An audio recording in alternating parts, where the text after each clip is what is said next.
అందరికీ జై శ్రీరామ్. కనుమ శుభాకాంక్షలు. ఓం గణానాం త్వా గణపతిగం హవామహే కవిం కవీనాం ఉపమశ్రవస్తవం జ్యేష్ఠరాజం బ్రహ్మణస్పతి ఆనః శృణ్వన్నోతిభిः సేదసాదనం. ఇలరాజ సురసేవిత భానుతేజ నీ నామగానం సదా మది పాడువేళ ఆనందమంది విఘ్న పాపమునంతరించే శ్రీ గౌరీ పుత్ర నీ స్తోత్రము సిరిని గూర్చే. వేదం వందే జగద్గురుం. అందరికీ కనుమ శుభాకాంక్షలు. ఈరోజు ఎంతో విశేషవంతంగా గోమాతలను ఆరాధించడం మనందరికీ తెలిసిన సంప్రదాయం. ఆదిగా వస్తున్నటువంటి ప్రకృతి సంబంధితమైనటువంటి పండుగ అందరినీ ఒక చేర్చి ప్రకృతిని పరమ శాంతింపజేస్తూ మనందరికీ భోగ భాగ్యాలను అందించేటటువంటి గొప్ప పండుగ ఏదైనా ఉంది అంటే అది సంక్రాంతి, కనుమ అన్నమాట. ఆ కనుమ అంటే 3వ రోజు. నిన్నటి రోజున మేము ఒక శివాలయం వెళ్ళాం బెంగళూరులో. ఇక్కడ ఏంటంటే గవి గంగాధర స్వామి అని ఆయన కేవలం సంక్రాంతి పండుగ రోజు మాత్రమే సాయంత్రం ఆ శివలింగం మీదకి కిరణాలు పడతాయి అన్నమాట. మకర సంక్రమణం జరుగుతూ ఉన్నది. మకర సంక్రమణం జరిగేటప్పుడు ఆ సూర్య కిరణాలు ధనుసు రాశిలోకి ప్రవేశిస్తాయి అని చెప్పడానికి ఆనవాలుగా మొత్తం లోకల్లో ఉండే అన్ని ఛానల్లోకి అది ప్రసారం చేసేటట్లు దాదాపు 7-8 ఛానళ్ళు కూడా వచ్చాయి నిన్న. సంక్రాంతి పండుగ రోజు మాత్రమే ఆ శివలింగం మీదకి కిరణాలు పడతాయి అన్నమాట. అప్పుడు పూర్తి ధనుసు సంక్రమణం జరిగినట్లు మనకు ఐడెంటిఫికేషన్ చేసిన వాళ్ళు అమ్ముతాం అన్నమాట. కావున సంక్రాంతి అనేది పూర్తిగా ప్రకృతి సంబంధితమైనది. భగవద్గీతలో ఒక శ్లోకం ఉంటుంది, ప్రకృతి తల్లి వంటిది, నేను తండ్రి వంటి వాడును అని. తల్లి వంటి ప్రకృతిని తండ్రి వంటి వాడైనటువంటి పురుషోత్తముడు ఇన్నర్ గా ఆ శక్తి స్వరూపంగా ఉండి ప్రకృతి యొక్క గుణగుణాలన్నిటినీ కూడా పట్టి ఒడిసి మనందరికీ ఎవరికి ఏం కావాలన్నది సమకూరుస్తూ ఉన్నాడు అనమాట పరమాత్మ అయినటువంటి పురుషుడు.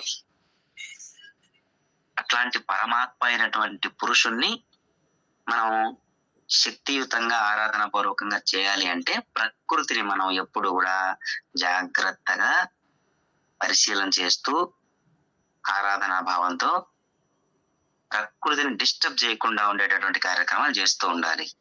కావున ప్రకృతే పరమ గురువు, ప్రకృతే మనకు కన్న తల్లి అన్నమాట. అలాంటి ప్రకృతి సంబంధిత కనుమ దినోత్సవం. కనుమ కాబట్టి ఈ రోజు 3వ రోజు కాబట్టి భోగి, సంక్రాంతి, కనుమ ఈ 3 కూడా విశేషమే. గోధూళి వేళ సంభవించినప్పుడు దేవతలందరూ కూడా ఆ వేళను ఎంతగా పండిస్తారంటే వారి వారి భావజాలాలతో. మనకు గోష్టకంలో కూడా ఉందన్నమాట, గోసూక్తం అంటారు దాన్ని, దాంట్లో కూడా చెప్పబడింది అనమాట. కావున ఋగ్వేదంలో మనం 5వ మంత్రంలో ఉన్నాం ఇప్పుడు. ఆ 5వ మంత్రాన్ని చెప్పుకునే ముందు 4 మంత్రాల యొక్క ప్రాశస్త్యం కూడా నిన్న చెప్పుకున్నాము. ఒక్కొక్క అత్తితత్వం అంటే ఏంటి, వేదం అనేది ఎంత స్థాయిలో ఉన్నది. మనకు 4 వేదాలు కదా, సామవేదం, యజుర్వేదం, తర్వాత అధర్వణ వేదం, ఋగ్వేదం. అన్నిటికంటే ముఖ్యమైనది ఏంటి 4లో అంటే ఋగ్వేదం అని చెప్పుకున్నాం. ఋగ్వేదం అనేది నిఖరమైనది, ఆది అయినది, పురాతనమైనది. ఋగ్వేదం తర్వాతే మిగిలిన వేదాలన్నీ వచ్చాయనే విషయం కూడా మనం చెప్పుకున్నాం. మనం ఈ ఋగ్వేదంలో ఉన్నటువంటి మంత్రాలను వివరించడానికి ఎంత శక్తి కావాలి అసలు. అందుకనే ఎన్ని రోజులు అవుతున్నా ఇంకా 5వ మంత్రంలోనే ఉన్నామంటే ఆ వివరణ అంత గొప్పగా ఉందన్నమాట. ఎందుకంటే మంత్రాన్ని మనం వివరణ చేయలేము, దాన్ని అన్వయించుకోవడం తప్పితే అన్వయించుకోవడం తప్పితే దాన్ని మనం పూర్తిగా వివరణ చేయలేము. ఎందుకంటే మంత్రం కదా, దాన్ని పూర్తిగా శక్తిని అన్వయించుకోవడం తప్ప దాన్ని ఎట్లా మనం వివరణ చేస్తాం? నా నొప్పిని మీరు వివరించండి అంటే ఎట్లా వివరిస్తారు? ఎవరికి వాళ్ళు అనుభవించాలి, అదే అన్నమాట. కావున 5వ మంత్రంలోకి ప్రవేశిద్దామా?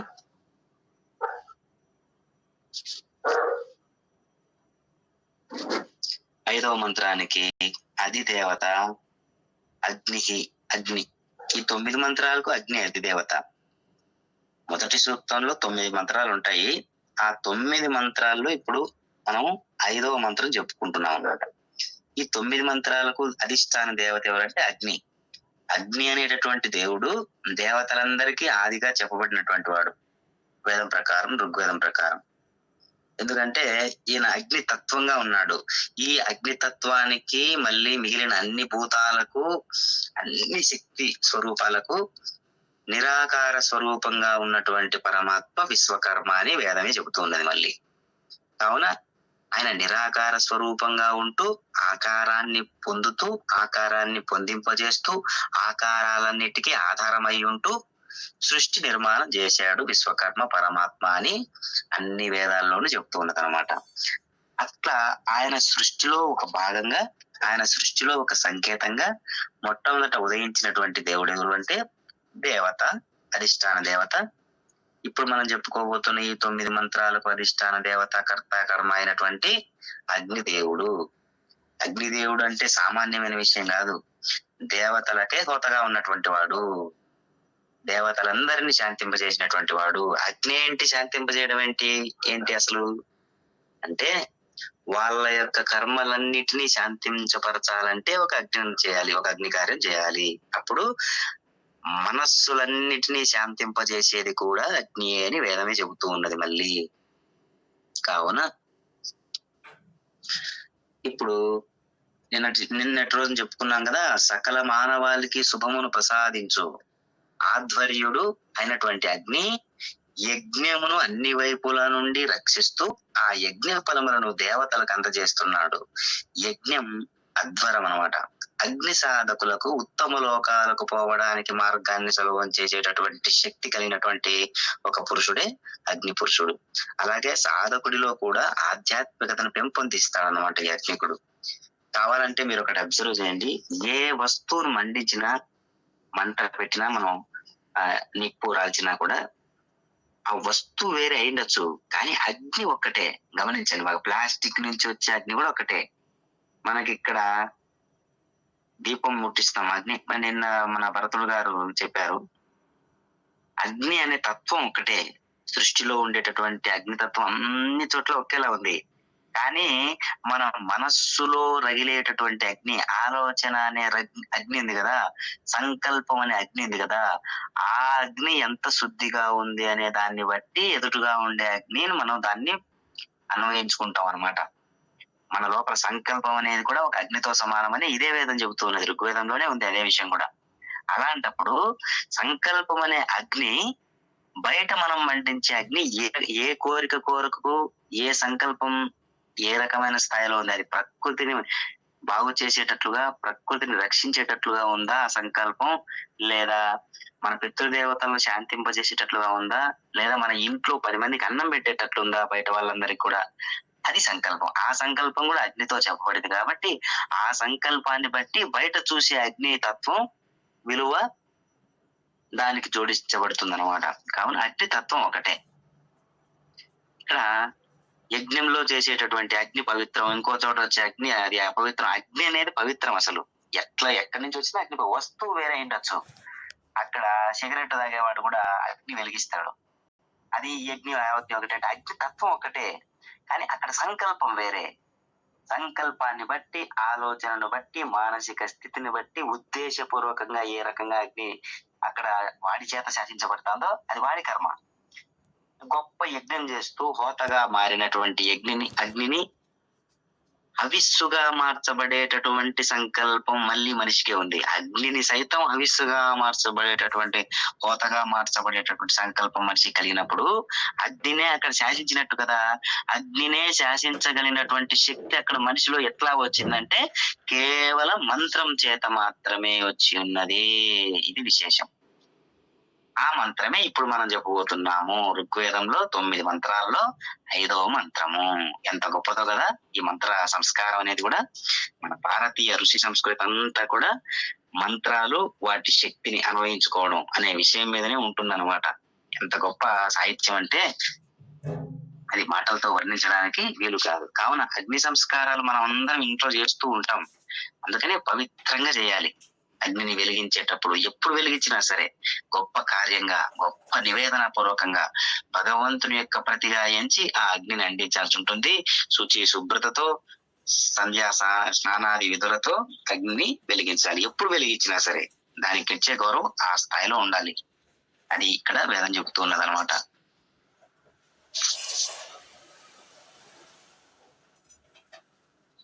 సరే, ఇప్పుడు 5వ మంత్రం చెప్పుకుందామా?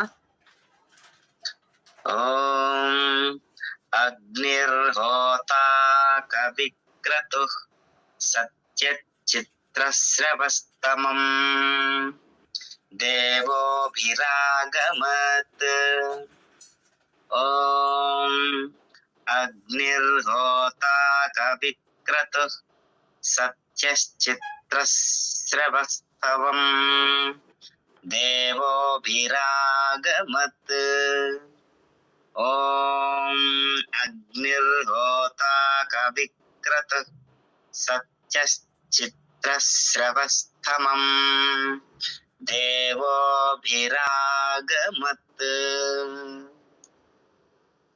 దీన్ని ఒక్కసారి మనం విడదీసి మనం చెప్పుకుంటే ఆ పదచ్ఛేదం అనేది ఒకటి ఉంటుంది కదా.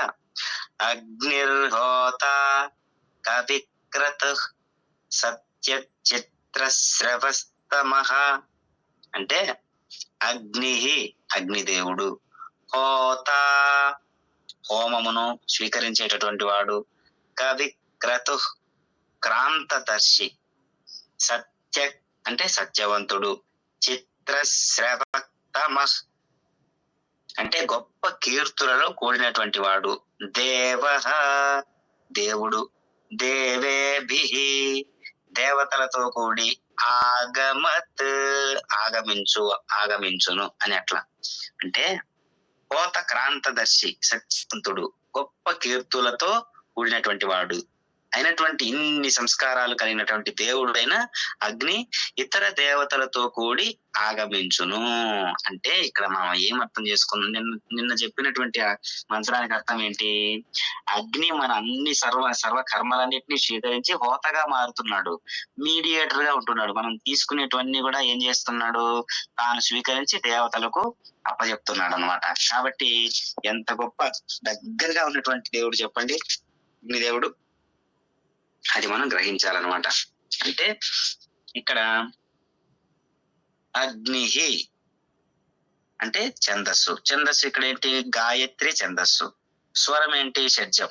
నిన్న చెప్పుకున్నాం కదా 12 స్వరస్థానాలు: షడ్జం, శుద్ధ రిషభం, సాధారణ గాంధారం, అంతర్గాంధారం, శుద్ధ మధ్యమం, ప్రతి మధ్యమం, పంచమం, శుద్ధ దైవతం, చతుశ్రుతి దైవతం, కైసిక నిషాదం, కాకల నిషాదం అనేటటువంటివి 12 స్వరస్థానాలు.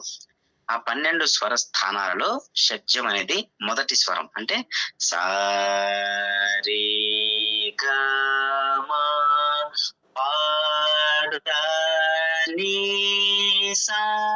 ఇవి స్వరస్థానాలు అనమాట. ఈ స్వరస్థానంలో ఈ మంత్రం ఏ స్వరంలో ఉంది అంటే షడ్జం. అంటే ఫస్ట్ పలికాం కదా షడ్జం సా. సా ఈ ట్యూన్ లోనే, ఈ శృతిలోనే చెప్పుకోవాలి అని దీని అర్థం అంట. అగ్నిర్హోత కవిక్రతు సత్య చిత్ర శ్రవం స్తమం దేవోభిరాగమత్. కాబట్టి ఆ శృతి ఏమాత్రం పెంచకుండా ఆ ఇచ్చిన స్వరస్థానంలోనే ఈ మంత్రాన్ని చెప్పవలసి ఉంటుంది అన్నమాట. పైన ముందు ఇచ్చినటువంటి అన్ని స్వరస్థానాలు కూడా ఈ అగ్నికి సంబంధించిన అన్ని కూడా షడ్జంలోనే చెప్పుకోవాల్సి ఉంటుంది అనమాట. అందుకని మరొక్కసారి అగ్నిర్హోతాక విక్రత్ సత్య చిత్రశ్రవస్తమం దేవో దేవేభిరాగమత్. ఓం అగ్నిర్హోతాక విక్రత్ సత్య చిత్రశ్రవస్తమం దేవోభిరాగమత్.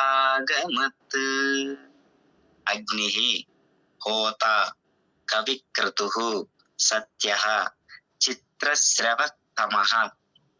చిత్రశ్రవతమః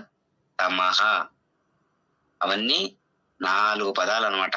సత్య శ్రిత సత్య చిత్ర శ్రవ తమః ఇవన్నీ కూడా క్రతువులు అన్నమాట. దేవోభిరాగమత్ దేవః దేవేభిః ఆగమం అంటే అగ్ని హోమమును స్వీకరించేటటువంటి క్రతువులన్నిటితో కూడినటువంటి క్రాంతాదర్శి అయి, సత్య అంటే సత్యవంతుడై, చిత్రశ్రవతమః అంటే గొప్ప కీర్తులతో కూడినటువంటి వాడై, దేవః అంటే దేవుడై, దేవేభిః దేవతలతో కూడి, ఆగమత్ ఆగమించును. తాను ఇక్కడ హోతగా మారుతున్నాడు, మనందరి కోసం జాబ్ చేస్తూ ఉన్నాడు. ఎంత గొప్ప విశేషమో చూడండి. ఇక్కడ ఒక దైవీకమైనటువంటి ప్రజ్ఞ ఇది. దేవః సత్య చిత్రశ్రవస్తమం దేవోభిరాగమత్. సత్యవంతుడై, కాంతివంతుడై, తేజోవంతుడై, కీర్తులలో గొప్ప శ్రేష్టమైన కీర్తి కలిగినటువంటి వాడై, అంతటి వాడు మనం చేసేటటువంటి కర్మలు స్వీకరించడానికి వస్తూ ఉన్నాడు కదా. మనం ఏ రకమైనటువంటి సంకల్పాలతో కర్మ చేయవలసి ఉంటుంది, అంతటి పెద్ద ఆయన మన కోసం పనిచేస్తూ ఉంటే అనేది ఇక్కడ మనం అర్థం చేసుకోవాల్సిన అవసరం ఉందన్నమాట. అందుకనే మనకు శాస్త్రంలో చెప్పబడినటువంటి ఈ కర్మలన్నీ కూడా సామాన్యమైనటువంటి విశేషంతో కూడినటువంటి. హోత అనేటప్పుడు ఆ శబ్దానికి ఇవ్వాల్సిన మన గౌరవం ఏంటి అంటే, మనం చేసేటటువంటి ఆలోచన కూడా కర్మే. ఇక్కడ అనేక ఆలోచనల ప్రవాహాన్ని మనస్సు అంటున్నాం కదా. అట్లాంటి అనేక ఆలోచనల ప్రవాహాన్ని మనస్సు అంటున్నప్పుడు ఆ మనస్సుకు కర్తగా ఉన్నాడు భగవంతుడు. అందుకనే గీతలో కూడా అంటాడు, ప్రాణులందరి మనస్సు నేనే, జీవులందరి బుద్ధి నేనే అంటున్నాడు. బుద్ధి నేనే మనస్సు నేనే అంటున్నాడు. బుద్ధి నేనే మనస్సు నేనే అంటున్నాడు పరమాత్మ. మరి బుద్ధి నేనే మనస్సు నేనే అంటున్న పరమాత్మ మనం ఏం చేయాలి? ఆ మనస్సును పరమాత్మ కోసం ఖర్చు చేయకుండా, ఆ బుద్ధిని పరమాత్మ కోసం ఖర్చు చేయకుండా ప్రయోగిస్తూ ఉన్నాం అన్నమాట. ప్రకృతి కోసం, ప్రకృతిలో ఉన్న సంపద కోసం, ప్రకృతిలో ఉన్న ఆనందం కోసం, ప్రకృతిలో ఉన్నటువంటి రకరకాల ఆర్భాటాల కోసం, వైభవం కోసం, ఇవన్నీ కూడా ప్రకృతిలో ఉన్నాయి. మరి ప్రకృతిలో ఉన్న ప్రతి ఆనందము కూడా శరీరము అనే ప్రకృతిలో నిక్షిప్తమై ఉన్నది అని పరమాత్మ చెప్తూ ఉన్నాడు. ఎందుకు? దానికి జీవుడు అధిష్టాన దేవత కావున. జీవుడు అధిష్టాన దేవత కావున ఆ అధిష్టాన దేవతగా జీవుడు ఉన్నప్పుడు దేహో దేవాలయ ప్రోక్తో జీవో దేవ సనాతన. జీవుడు అనేటటువంటి వాడు సనాతన దైవము అని అర్థం. దేహో దేవాలయ ప్రోక్తో, దేహం అనేటటువంటిదే దేవాలయము. ఒక శరీరం నడుస్తూ వస్తూ ఉంటే దాన్ని ఒక రక్తపు ముద్ద నడుస్తూ వస్తుంది, 2 కాళ్ళతోటి అని అనుకోకూడదు. దేహో దేవాలయ ప్రోక్తో, ఒక దేవాలయం నడుస్తూ వస్తూ ఉన్నది, ఒక రథం నడుస్తూ వస్తూ ఉన్నది. దేవాలయం నడుస్తూ వస్తూ ఉన్నది అంటే అర్థం ఏంటి అంటే, ఆ దేవాలయంలో ఉండేది ఎవరు? ఖచ్చితంగా దేవుడే కదా. అంటే అక్కడ చెప్పబడినటువంటి వాడు జీవుడు అని అర్థం. కావున మన శరీరంలో ఇన్నర్ గా వెళ్ళిపోవాలన్నమాట ఈ సబ్జెక్ట్ అంతా కూడా. ఈ వేదంలో ఉన్నటువంటి మంత్ర సాహిత్యం అంతా కూడా ఇన్నర్ గా తీసుకోవాలి మనం, భౌతికంగా కనిపించేది కాదు. భౌతికంగా మనం మడి ఆచారంతో కూర్చొని శుచోదేశే ప్రతిష్టాప్య స్థిరమాసనమాత్మన అని ఊరిక కూర్చుంటే మాత్రం సరిపోదు. అంత కూర్చొని ఏ నిష్టకైతే మనం కూర్చుంటున్నామో, ఏది సాధించడం కోసం అయితే మనం కూర్చుంటున్నామో, ఏది సిద్ధించడం కోసం మనం కూర్చుంటున్నామో అనేదే ఇక్కడ విశేషవంతమైనటువంటి ప్రజ్ఞా పాఠవంగా మనం భావించాలన్నమాట. కావున ఉద్దేశం అనే అగ్ని ఉంది చూసారా, అది చాలా గొప్పది. ఎవరైనా పలుకుతారా ఈరోజు మంత్రాన్ని, 5వ మంత్రాన్ని? ఎవరు పలుకుతారు?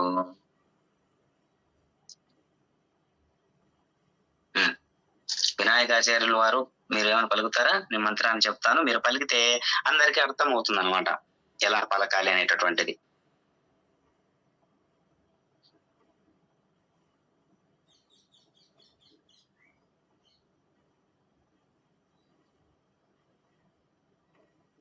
ఎవరో ఒకరు పలికితే ఇది అందరికీ అర్థం అవుతుంది ఫస్ట్ ఇలా పలకాలి అని.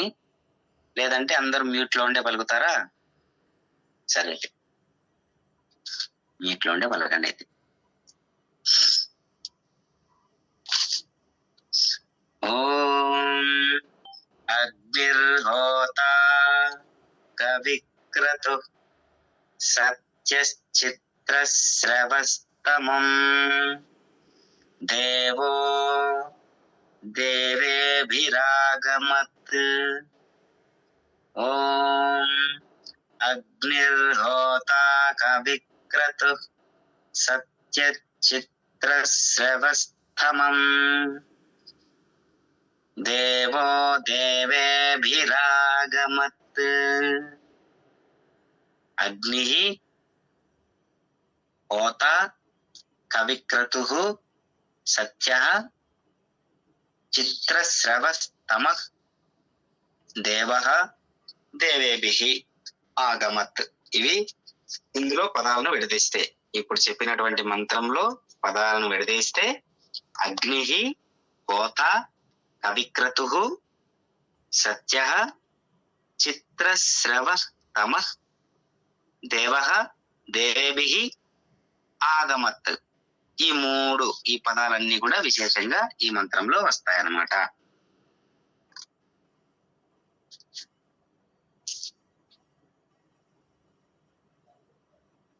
భరతుడు వచ్చారు, కందుకూరు భరతుడు గారు, స్వాగతం మిత్రమా. ధన్యవాదాలు. ఇప్పుడు 5వ మంత్రంలో ఉన్నాం మనం. సరే,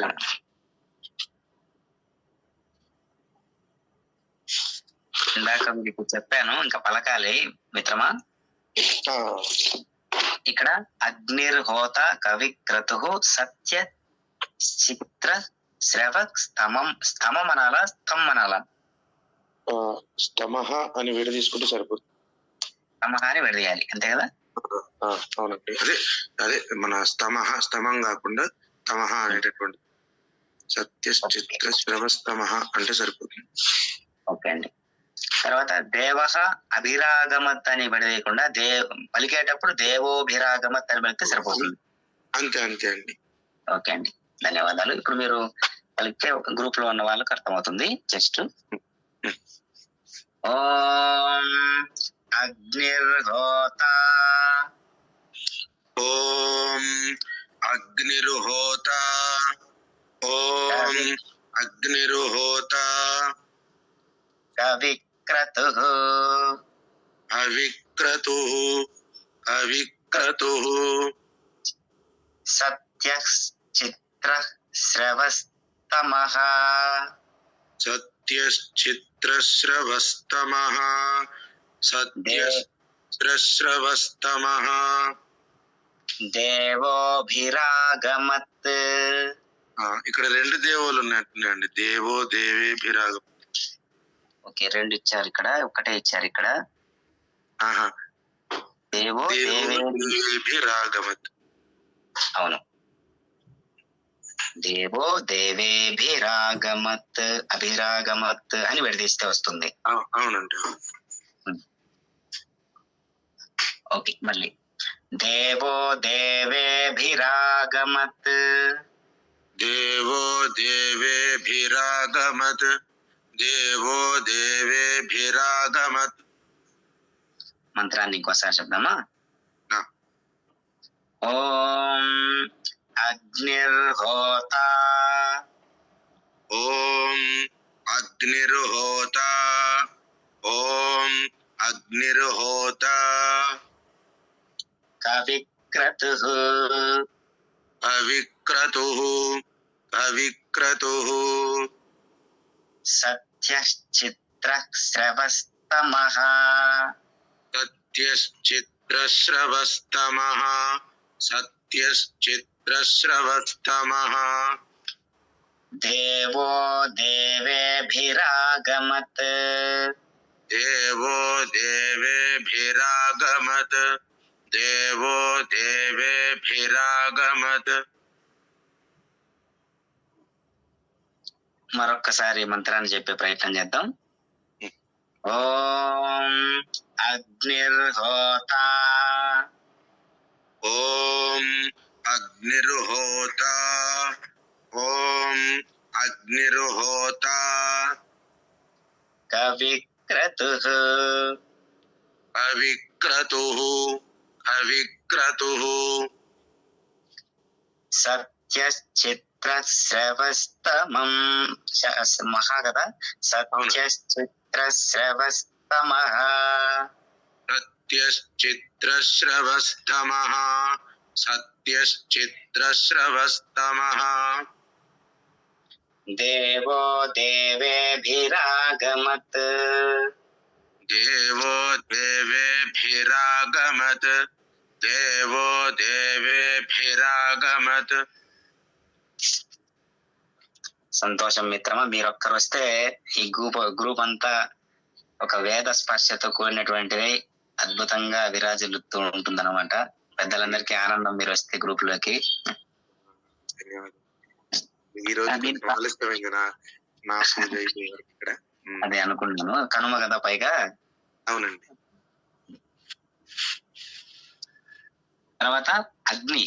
ఓ అగ్ని, నీవు హోతవు, సాధకుడికి ప్రేరణ కలిగించు దేవతాశక్తివి, సత్యమైన వాడవు, సకల దేవతలతో కలిసి వచ్చేవాడా, నీకు నీ దివ్యమైన తేజస్సుతో సాధకుడికి అతీంద్రియమైనటువంటి శక్తులను ప్రసాదించుము. అగ్నికి సాధకుడిలో ఋషులలో వివిధ శక్తులను జాగృతం చేసేటటువంటి తత్వం ఉంటుందన్నమాట. ఎప్పుడైనా అంటే వివిధ రకాలైనటువంటి శక్తులను జాగృతం చేసేటటువంటి శక్తి కలిగినటువంటి అగ్ని పురుషునికి మనం కేవలం అగ్నిగా భావించకూడదు. కవి యొక్క సాధకుడు, క్రతువు యొక్క యజ్ఞము. అంటే ఇక్కడ కవి అంటే ఇక్కడ ఎవరంటే సాధకుడు అని అర్థం. క్రతువు అంటే ఏంటంటే యజ్ఞము. మనం చేసే ప్రతి పని కూడా యజ్ఞంతో సమానమైనటువంటిదే చేయడం దీని అర్థం అనమాట. ఆధ్యాత్మికముగా ఒక కార్యం పూర్తి చేయవలసిన దీక్ష అనమాట. అంటే కవిక్రతు అంటే అగ్నికి మరో పేరు కవిక్రతు అనే శబ్దంతో మనం పిలుచుకోవచ్చు అనమాట. ఎందుకు? ప్రతి ఒక్కడు యజ్ఞ స్వరూపంగా ఉంటూ కర్మలు చేయాల్సి ఉంటుంది. ఆలోచన అనేది కూడా యజ్ఞమే కాబట్టి ఆలోచన అనేది మేధో మదనం అంటున్నారు అక్కడ. మేధో మదనం అంటే అది ఒక యజ్ఞంతో సమానమే. ఆలోచన అంటే అది అగ్నితో సమానమే. కడుపులో జఠరాగ్ని అంటే అగ్ని. తర్వాత మనం తినేటటువంటి అన్నము అగ్నితత్వంగా అక్కడ లోపలికి వెళ్తుంది. సగం నోట్లో జీర్ణమైతే, లాలాజలంతో జీర్ణమైతే, కంఠంలో కొంచెం పొట్టలోకి పోయి జీర్ణమైతే, రకరకాలుగా జీర్ణ వ్యవస్థ సిస్టమ్ అనేది వేరు వేరు రకాలుగా ఉంది. ఇదంతా కలిపితే మళ్ళీ యజ్ఞం. మనతో సంబంధం లేకుండా మనలో ఇన్ని రకాలైనటువంటి యజ్ఞ కార్యాలు జరుగుతూ ఉన్నప్పుడు ఆ డ్యూటీ చేసేటటువంటి వ్యక్తి ఎవరు అక్కడ అంటే సమస్త కార్యాలన్నిటికీ కూడా యజ్ఞ పురుషుడిగా తానుంటూ అగ్ని తన కార్యాలను స్వీకరిస్తూ అది డైరెక్ట్ గా దేవునికి తీసుకెళ్తాడు అనమాట. డైరెక్ట్ గా భగవంతునికి. అంటే ఒక హోతగా ఉంటూ డైరెక్ట్ గా మనం ఏ సంకల్పానికైతే కూర్చొని చేస్తామో ఆ సంకల్పాన్ని తాను అగ్ని చేసేటటువంటి కార్యం రూపంలో స్వీకరిస్తాడు. అది పవిత్రతను బట్టి, స్వచ్ఛతను బట్టి, లోక కళ్యాణకారకంగా ఉండే విషయాన్ని బట్టి అది దేవతలకు తీసుకెళ్లాలా, లేకపోతే భూత ప్రేత గణాలకు తీసుకెళ్లాలా, లేకపోతే మిగిలిన రాక్షసాది విషయాలకు సంబంధించినటువంటి గణాలకు తీసుకెళ్లాలా అనేటటువంటిది అగ్ని అక్కడ ఒక హోతగా ఉంటూ ఈ బాధ్యతలు అనేటివి తీసుకుంటూ ఉన్నాడు అనమాట. ఎంత గొప్ప విషయం చూడండి, ఎంత సైన్స్ ఇదంతా కూడా. కావున మనందరం కూడా ఈ విషయాన్ని మరి గుర్తుపెట్టుకోవాలి. మీలో ఎవరైనా పలకగలిగితే మరి విశేషంగా ఇది ఇంకొకసారి చెప్పొచ్చు.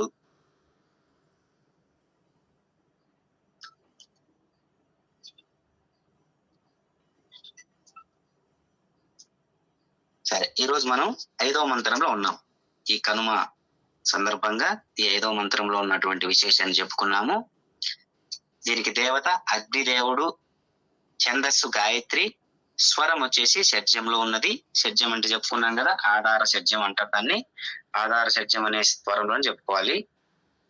కావున ఆ స్వరహితంగా మనం చెప్పుకోవాల్సిన బాధ్యత ఉంటుంది. వీలైతే మనం శృతి బాక్స్ కూడా పెట్టి ఆ శృతి అంటే ఏంటో కూడా ముందు మనం తెలుసుకోవాలి. ఆ షడ్జం అంటే ఏంటో ఇప్పుడు అందుబాటులో లేదు, కానీ తిరుపతికి వచ్చిన తర్వాత అక్కడ శృతి బాక్స్ పెట్టి ఆ షడ్జం అనేది ఏంటో మీకు ఒకసారి వినిపించే ప్రయత్నం చేస్తాను.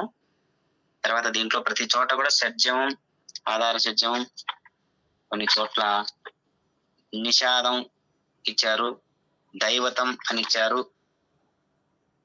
ఈ స్వరస్థానాలు సంగీతంతో సంబంధంతో ఉంది చూడండి ప్రతిదీ కూడా. అందుకని శృతి బాక్స్ పెట్టుకొని ఆ యజ్ఞం చేయాల్సి ఉంటుంది. మనం ఈ యజ్ఞం చేయాల్సి ఉంటుంది. అంటే రకరకాల శృతులు రకరకాల వ్యక్తులకు రకరకాల శృతుల్లో ఉండొచ్చు. ఆడవాళ్ళకు ఒక శృతి ఉంటుంది, మగవాళ్ళకు ఒక శృతి ఉంటుంది. ఆడవాళ్ళకైతే 5, 5:30, 6 వరకు ఉంటుంది వాళ్ళ శృతి. మగవాళ్ళకైతే 1, 1:30, మాక్సిమం 2. అప్పుడు శృతులు మారుతాయి. కాబట్టి నేను ఒక శృతిలోనే పెట్టి మీకు చెప్పడం వల్ల అది మీ శృతి వేరే ఉండొచ్చు. కావున ఏంటంటే మీకు జస్ట్ ఆధార షడ్జం అంటే ఏంటి, మంత్రాన్ని ఏ రకమైనటువంటి శృతిలో చెప్పాలి అనేటటువంటిది కూడా ఈ మంత్ర అధిష్టాన దేవత అయి కర్తగా తానుంటూ ఇక్కడ ఉచ్చరించే విధానాన్ని కూడా చెప్పి ఉన్నారు. అందుకనే దీనికి అధిష్టాన దేవతనే అగ్ని, ఛందస్సు గాయత్రి, స్వరం వచ్చేసి షడ్జము. గొప్ప మంత్రాన్ని ఈరోజు స్వరహితంగా చెప్పుకున్నాము. దాని సాహిత్యాన్ని కూడా మనం దాన్ని ఎంత అన్వయించుకుంటే అంత. సాహిత్యాన్ని చెప్పుకున్నాం కదా అంటే అది పొరపాటే. దానికి అర్థం జస్ట్ చిన్నపాటి దాంట్లో ఉన్నటువంటి ఆంతర్యం ఏంటో చెప్పుకున్నాం అంతే. ఇంకా దాన్ని విడదీస్తే సాధకులైనటువంటి వాళ్ళు దాన్ని ఇంకా ఎంతగానో చెప్పొచ్చు. ఒక చిన్న మంత్రానికి ఒక రోజంతైనా చెప్తారు సాధకులు. మనం ఆ సాధకుల లిస్టులోనే ఉన్నాం కాబట్టి ఇంకా మనందరం కూడా మనం ఆ అగ్నిదేవుడు మనందరి జీవితాల్లో వెలుగుతూ భోగ భాగ్యాలతో సుఖ సంతోషాలతో ఓం గృహం కనక శోభితం వదనమస్తు విద్యోజ్వలం పుల్పల విరాజితం హృదయమస్తు సత్వాచింతం భవంతు తవ శత్రువో భూతి కాంతి శీకాః పరం సుషుజమాగమం భవద్వేషదాహర్నిశం. మీ అందరి జీవితాల్లో కూడా సుఖశాంతులతో భోగ భాగ్యాలతో కూడినటువంటి ఆయుర ఆరోగ్యాలతో కూడినటువంటి ఐశ్వర్యార్థాలతో కూడినటువంటి విశేషాలన్నీ మీ ఇంట వెలిగేటట్లుగా ఈ యజ్ఞ పురుషుడైనటువంటి ఈ రోజు కథానాయకుడైనటువంటి అగ్నిదేవుడు మనందరినీ చల్లగా రక్షించుగాక. స్వస్తి. జై శ్రీరామ్. రేపటి రోజున 6వ మంత్రాన్ని చెప్పుకుంటాము. ఇంకా 3 మంత్రాలు ఉంటాయి. మీలో ఈ 9 మంత్రాలను మనం నోటెడ్ చేసుకోవాలి. అప్పుడే మనకు సార్థకత. ఋగ్వేదం అనేది మనం ఇంత పొద్దున్నే లేచి పొద్దున్నే సంధ్యా కార్యక్రమాలు ముగిసిన తర్వాత మనం చేసుకునే ఆ కార్యక్రమాలతో పాటు దీంట్లో కూర్చుంటున్నాం కాబట్టి మీరందరూ కూడా మా ఉద్దేశాలను గమనించి ఒక్క మంత్రాన్ని అయినా చెప్పగలిగితే మాకు సార్థకత ఉంటుంది అనమాట. ఇంత కష్టపడి మనం చెప్తున్నాం కదా గ్రూపులోకి వచ్చి, కనీసం మేము ఇదిగో ఒక మంత్రం చెప్తాం ఈ రోజుకు మేము మంత్రం చెప్తామంటే, అయ్యో ఋగ్వేదంలో ఒక మంత్రం చెప్తున్నారంటే ఎంత గొప్ప విషయం అండి అని నేను కూడా మురిసిపోతాను అనమాట. ఎందుకంటే 9 మంత్రాలు ఉన్నాయి. ఈ 9 మనకు నోటెడ్ కావాల్సిందే. ఎందుకంటే మనకు తెలుసో తెలియకనో మనం ఏ పర్మిషన్ లేకుండా వాడుతున్నామండి. భూమిని వాడుతున్నాం, గాలిని వాడుతున్నాం, పంచభూతాలన్నిటిని మనకు ఏమాత్రం పర్మిషన్ లేకుండా వాడుతున్నాం అనమాట. ఆ అధిష్టాన దేవతలందరూ ఎంతో ప్రకృతిని అంటి పెట్టుకుని అశ్విని దేవతల దగ్గర నుంచి అష్టదిక్పాలకుల దగ్గర నుంచి అందరూ కూడా సూక్ష్మ రూపంగా మనం చూస్తూ ఉంటారు కదా. మనకు ప్రకృతి అంతా సపోర్ట్ చేయాలంటే ఏంటి కారణం? మనం ప్రకృతిని ప్రేమించాలి, ప్రకృతిని ఆరాధించాలి. ఆ ప్రకృతిలో అంతర్భాగంగా ఉండేటువంటి గొప్ప శక్తి అగ్నిదేవుడు. ఈ సూక్ష్మ రూపేణ పనిచేసేటటువంటి అధిష్టాన దేవత కూడా అగ్నిదేవుడే. కాబట్టి మనం అంత గొప్ప దేవతా మూర్తిని మనం ఆరాధన భావంతో చూస్తూ ఉండాలి. ఈ రోజుతో స్వస్తి. జై శ్రీరామ్.